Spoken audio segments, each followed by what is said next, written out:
goes, Seventh-day Adventist education goes the Seventh-day Adventist Church. Adventist education is not just about the academics. It is to help our people to become rooted and grounded in our beliefs in what Adventism is, and to be able to live it. We are talking here about young minds that are very shapeable, you know. They are being molded and shaped, impacted, absorbing of what comes, hungry. That we can instill within these minds values which will help them to be and to function and to live for the kingdom of God. Salvation isn't just something that will happen at some time in the future. The gift that God gives us is for this life as well.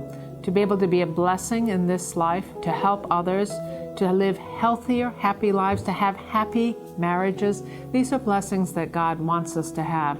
And so when Ellen White said the work of education, the work of redemption is one, it is the same work. Nós não somos uma rede de educação qualquer.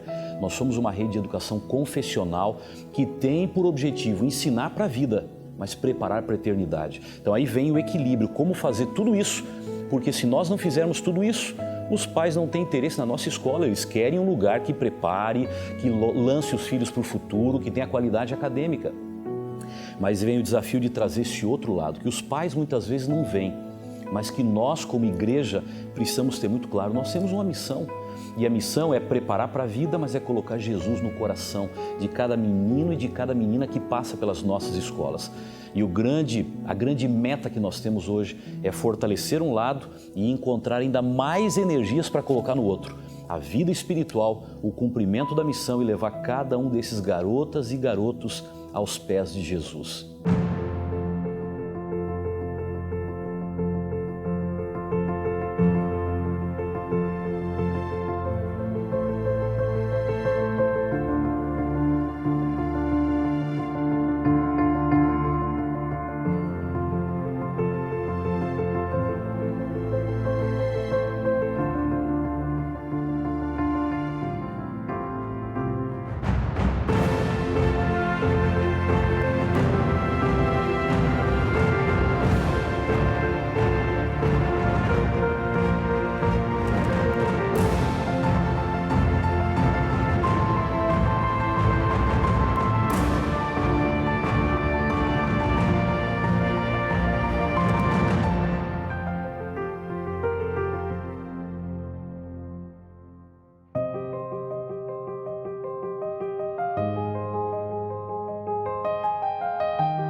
Desde sus más humildes inicios, la educación adventista ha crecido hasta convertirse hoy en una de las redes educativas más grandes del mundo.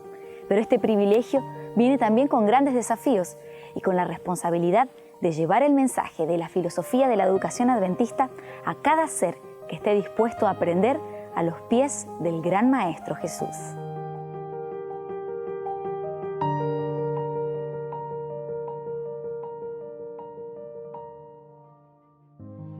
Ellen White said that we have nothing to fear for the future except that we should forget the way the Lord has led us in our past.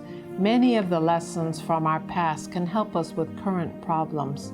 We reference campuses that were lost and how God turned it for good. There were pressures back then to conform to what the secular standard was, and we saw that with American Medical Missionary College, so that eventually it became part of a state university and today doesn't exist anymore. Those are lessons we have to remember as we face with the challenges of growth.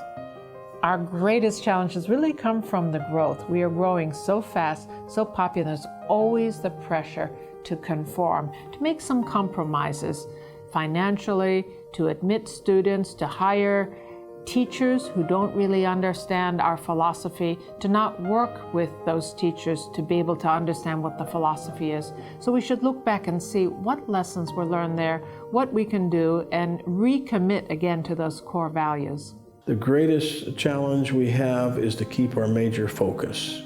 in a world in which most of the professors in most places now have earned doctoral degrees, it's too easy to think of education as being intellectual. No, it's not just intellectual. The spiritual aspect is important, and many of our schools, most of our schools, are doing an excellent job on that. Along with those challenges that have always been with us, remaining faithful to our scriptural-based beliefs, remaining faithful to Jesus, maintaining our identifying marks, believing that Jesus is coming again, the Sabbath being a sign between God and us, attesting to His creation. All of these remain. And then there are challenges that are characteristic of modern day society: secularism, consumerism, materialism, globalization. That is a good thing, but in ways challenge the thinking and pose obstacles for education in general, Adventist education in particular. I think there's a lot of that heritage that still remains at the core of what we do, but also life has changed, expectations have changed, students have changed. And so I think the whole secularism and materialism of society really impacts our capacity to deliver Adventist education. Before, students were willing to work multiple hours, parents sacrificed a lot. Nowadays, education has become so expensive, and it's much harder to do everything in the way it was in the past. And so that threatens, I think, some of the ideals of giving that option for everybody, because people just say, I can't afford it. We must find ways to provide Seventh-day Adventist teachers. We must find ways to provide Adventist school structures or structures somewhere into which we can bring Adventist education. We should also, as we did in the early days, interact more with those educators and scholars or researchers outside Adventism so that we influence more, that we share. That's what it's about. We were supposed all along to share what God has given us. I think we need to do a better job at that. We get so busy. Usually it boils down to that. We just get so busy just trying to keep up with the immediate work that we don't reach as far as we should. We must find ways to do that. And then it is important that we somehow get our churches to go back to those early days. You'll rarely hear me say anything about going back, but there are elements of principle from those days that we must pull forward. Not the ways of doing things, but the principles. And the early principles of Adventist education included an awareness that the schools were not just the responsibility of the educators and the parents, but the entire congregation in a given locale. The entire congregation was responsible for and enjoyed the benefits of the educational institution. All children were all of our children. If I had no children, I still would have a responsibility for providing Adventist education for those children who are in the church or closely associated with the church. We need to get back to that in many ways. We need to be able to make Adventist education more affordable. And there are debates on all sides of that. Some say, oh, it's affordable and people spend money where they choose to spend money. Some say that it's just beyond their reach, and if they are to survive, that is to have food, clothing, and shelter, they cannot afford the expenses. But if we all believe that all of our children shall be taught of the Lord and that it's all of our responsibility, together we have enough resources to provide for all of our children and to provide the resources necessary for all of our institutions. Persuadidos de que una educación sin Dios es incompleta y que la Biblia es la única e infalible guía correcta, los pioneros de la educación adventista decidieron fundar un sistema educativo forjado por una ideología, pero fortalecido por una convicción, una certeza que para permitir su subsistencia debe ser renovada de generación en generación. I've seen some people making some choices, people who in the olden days would have sent their children to Adventist schools. And now they're distracted by the school that has all the best programs, or the school that they think is most likely to get their child into Stanford or Harvard or Cambridge or Oxford or whatever place you value.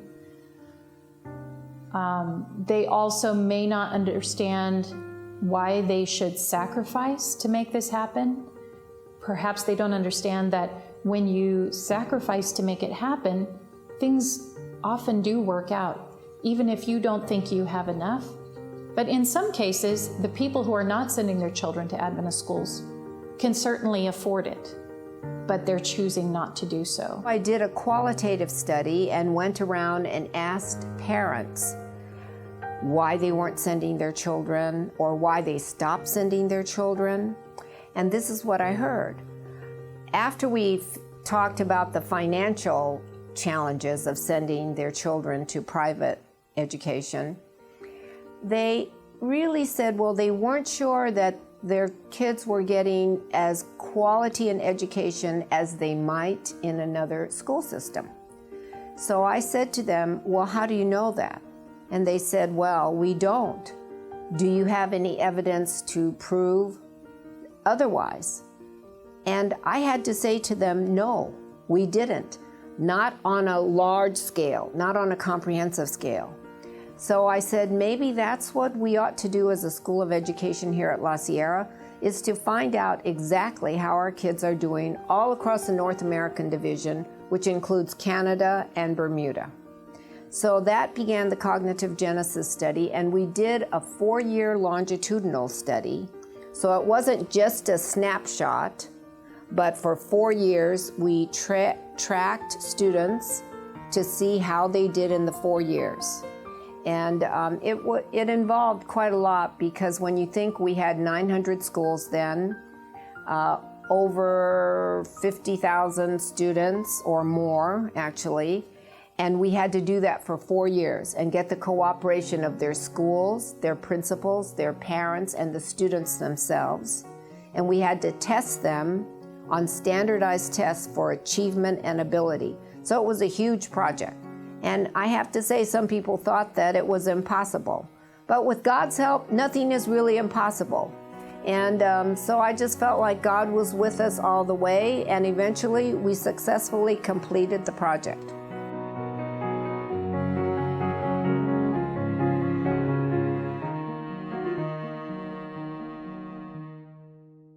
We tested students in grades 3 through 9 and then 11. Grade 3 is the earliest that we test students in the Adventist system. And this is what we found. We found that students in Adventist schools scored above the national average in all subjects and in all grades. Now, all subjects and in all grades, that's quite an astounding finding, actually. And then what we found was the longer that they're in an Adventist school, the higher the achievement and the higher the ability. Now, that is a very unusual finding for ability, because ability doesn't usually change that much. It may stay around like this. But our kids who are in our schools for 8 years, 7 or 8 years, it goes up like this, both ability and achievement. So we're calling that the Adventist school effect. The longer they're in our schools, the better their achievement and the better their ability. And another remarkable thing was that students performed beyond what was predicted by their individual ability. So for instance, if Joey's ability is here, his teacher and his parents would hope that the achievement is here. But in fact, in our schools, the achievement is here. So students are performing above what's predicted by their ability. And I like to say to parents that wouldn't they like to have their child in a school where the teacher says, Joey is a child of God, and I'm committed to developing Joey's God-given ability. And that's exactly what happens in Adventist schools across North American Division. Now, if I had to point to one subject that we do particularly well in, it would be science. And some people are a little bit surprised at that because they say, how could that be? You have a curriculum that's based on God as creator. The theme of creation runs throughout the science curriculum. How can kids learn good science when they believe God is the creator and in creation? But in fact, that's one of our highest grades subjects. And also, scientific inquiry is one of our highest sub-areas. I want to think about that within the context of what Ellen White says in education. She says that true education develops thinkers, not mere reflectors of other people's thoughts. Scientific inquiry shows that kids in our schools are thinking. They're asking questions and they're thinking. Educar es redimir. Esta es la esencia de la verdadera educación. Restaurar al ser humano a la imagen de su Creador, promoviendo el desarrollo de su mente, cuerpo y alma, a fin de que viva una vida completa, dando el ejemplo, transmitiendo valores, colocando sus dones al servicio de otros, ejercitando una fe activa que lo mantendrá firme en la esperanza. Esperanza que da vida, certeza de que vendrá un mundo mejor. We've worked on a project for 20 years now called Value Genesis. We started in 1990. We did the research with Adventist students in Adventist schools and Adventist students in public education with their parents, their teachers, their administrators, their pastors, and we looked at what their faith, their values, and what their commitments were.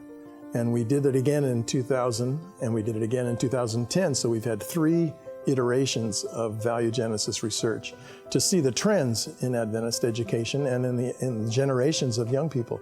This is a generational study. We have 3 separate generations of Adventist young people from grades 6 to grades 12. And so now we can look back over these 20 years, 3 studies, and see what trends there are in education. And there's some unique trends. We looked at faith and values and commitments. We looked at their piety, their personal piety. Adventist students overwhelmingly see themselves committed to Jesus Christ. They pray regularly. They attend church more regularly than their parents do. They find themselves going out and doing community service and volunteering in ways that never happened before. We have a huge short-term mission program in our schools, and we have a lot of young people involved in that. And so we've learned over the years that our young people are great young people.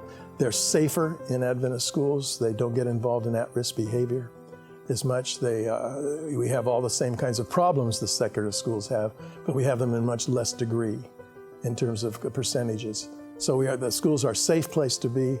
And we know that when we asked the students this time, in the last study, we had 29 choices of things that might have impacted their faith as they went through schools from grade 6 through 12 in their schools. And this year, for the first time, attending a quality Christian school, an Adventist school, was the very first thing they picked as influencing their faith.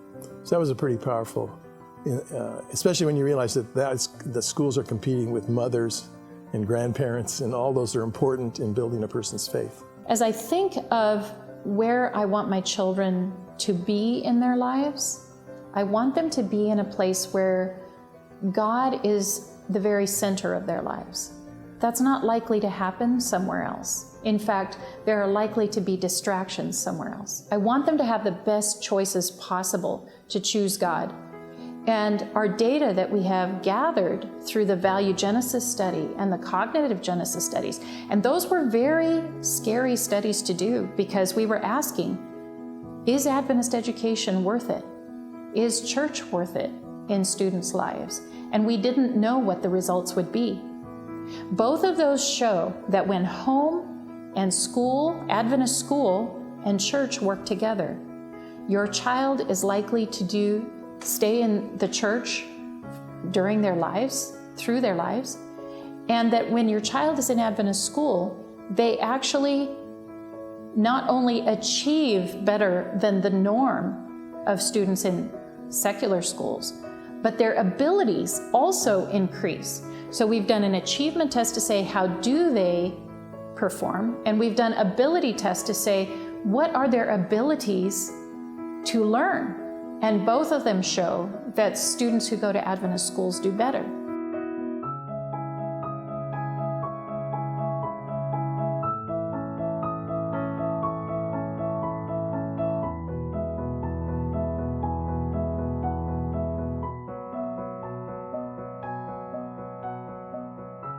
We have enough data now that shows that Adventist education is strong and solid, that you can't make that argument anymore, that another school will make them better academically.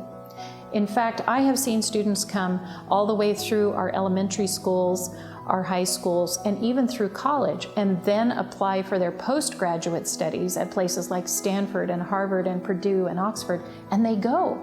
These schools like to have them. So I would say to you, you want to send your child to an ultra prestigious private school where they'll go to Stanford. What is your desire for your child's spiritual commitments in life? What is your desire for your child's ability to be friends with the other people in the pews at church? What do you see there that would be better for them academically? In a postmodern world, people with postmodern attitudes and philosophies think that everything is relative. So they don't believe in maybe absolutes. They take a more relative view of things. And also I think one of the challenges I notice is that maybe parents or young parents are placing values somewhere else. And so there's a buy-in to secular values. For instance, I want my kid to go to a prestigious school, an Ivy League school, and how can he do that if he's going to go to a small Adventist school? Today, too often, we're more interested in getting our young people into Harvard than maybe into heaven. The pioneers, and even my generation, my parents, that generation, they would give up a vacation. They would give up buying a new car. They would give up buying a new home or new clothes. Why? Because they wanted to make certain that their children had the very best possible opportunity to decide for Christ and be ready to go to heaven that they could provide. And so if it meant sacrificing for them on their own things so that they could give a Christian education to the young people, why, that was what was paramount. Now, unfortunately today, at least for some, it seems like if I can get a new car, and if I can go to Europe for vacation, and if I can buy a new house, if there's all that and some money left, then I'll put them in Adventist education. My children in Adventist education. That's not the way it was in the early days. The primary thing was, I want my children in heaven. And the best way I know to get them there is to give them a Christian education. Herencia de Dios son los hijos. Responsabilidad intransferible que inscribe a quien la asume en una carrera interminable de altruismo y entrega. Antídoto para el egoísmo, reflejo del amor de un Salvador. Tarea cotidiana de consecuencias eternas, decisiones diarias que determinarán el éxito o el fracaso en esta que es la misión más importante de la vida. Any parent would want to know that their child, every aspect of their child is being developed. Not just the cognitive, but the physical and the spiritual as well. And that nowadays, if they look at the research, it's not cognition that contributes to success, it's character. And the research shows that. So if they want their kids to really be successful, they want to take their kids to a school that is developing character as well as stuff up here, you know? So now we've shown that we can develop the stuff up here. Now we need to show them that we are, in fact, most interested in character development. And in our schools, that's happening in every day on our campus. Necesitamos que los niños y jóvenes acumulen el conocimiento, pero por sobre todo, que sepan quiénes son, de dónde vienen y a dónde van. Debemos capacitarlos para que sepan tomar decisiones sabias, para que luchen por sus convicciones y sean leales a los principios bíblicos. Nuestros alumnos deben aprender a conocer y amar a Dios, a serle fiel y prepararse para brindar un servicio útil tanto a Él como a la humanidad. We need to keep all three parts of our aim in mind. The intellectual, vocational training, what all, even secular institutions do. The spiritual aspect, which other Christian institutions do, but the specifically Adventist aspect. Those two things plus the great understanding of the apocalyptic vision, the great controversy theology. It gives them a view of where they fit in this universe. If you have the great controversy story, and we teach that in Adventist education, you know that God is big and powerful, and yet He loves me. And so I have a special place in His universe. You know that God is filling the entire universe, and yet He wants me to be someone who treats His other children well. He wants me to be a person who does the best that I can do. He wants me to be interested in always learning my whole entire life. And He's hoping that I'll make the choice that will show His character, because that's the great controversy story. And our choice then affects not only our own future, but our choices also affect the view that others have of God. And so when we see that, we, each one of us, have an extremely important place, an extremely important role to play in this whole story of God. We are in God's story. And He's so amazing that He's also in our story. Tan sorprendente como un Dios eterno interesado en la efímera historia humana, es un Dios grandioso, preocupado por cada ser humano, por más pequeño que sea. Conocer nuestra historia es más que informarse sobre el pasado, es formar un marco de referencia para concebir un mejor futuro. Y así, al conocer este pequeño fragmento de la grandiosa historia de la educación adventista, reconocer que formamos parte de ella, que pertenecemos a algo más grande y que nuestra historia, cuando es parte de la historia de Dios, es un don inmensurable y eterno. En los más de 100 años que componen la historia de la educación adventista, hubieron desafíos y victorias. Momentos malos y buenos, pero que compartieron una misma constante: la presencia de Dios. Este maestro con mayúscula, que no se olvidó de estos profesores apasionados y de estos padres que confiados entregaron a sus hijos en manos de la educación adventista. Esta educación diferente, que no solamente se preocupa por el presente, sino que aún hoy establece un compromiso con el futuro.